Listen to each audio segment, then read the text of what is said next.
يا بني إنها إن تك مثقال حبة من خردل فتكوى في صخرة أو في السماوات أو في الأرض يأت بها الله إن الله لطيف خبير. يا بني أقم الصلاة وأمر بالمعروف وانه عن المنكر واصبر على ما أصابك إن ذلك من عزم الأمور.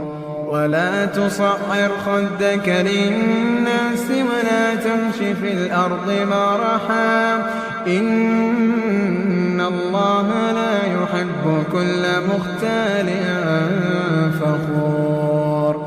واقصد في مشيك واغضض من صوتك إن أنكر الأصوات لصوت الحمير.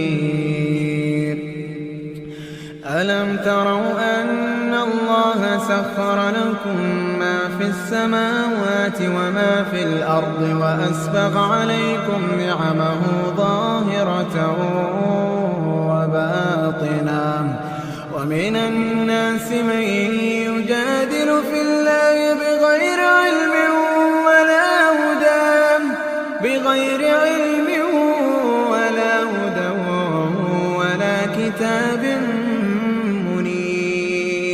ولا كتاب منير. وإذا قيل لهم اتبعوا ما أنزل الله قالوا بل نتبع ما وجدنا عليه آباءنا أولو كان الشيطان يدعوهم إلى عذاب السعير. ومن يسلم وجهه إلى الله وهو محسن فقد استمسك بالعروة الوثقى وإلى الله عاقبة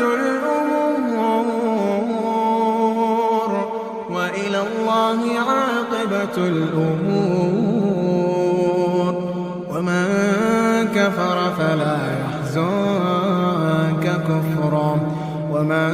كفر فلا يحزنك كفره إلينا مرجعهم فننبئهم بما عملوا إن الله عليم بذات الصدور. نمتعهم قليلا ثم نضطرهم إلى عذاب غليظ. ولئن سألتهم من خلق السماوات والأرض ليقولن الله قل الحمد لله بل أكثرهم لا يعلمون. لله ما في السماوات والأرض إن الله هو الغني الحميد. ولو أن ما في الأرض من شجرة أقلام والبحر يمده من بعده 7 أبحر ما نفذت كلمات الله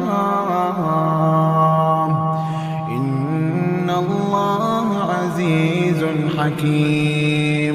ما خلقكم ولا بعثكم إلا كنفس واحدة إن الله سميع بصير.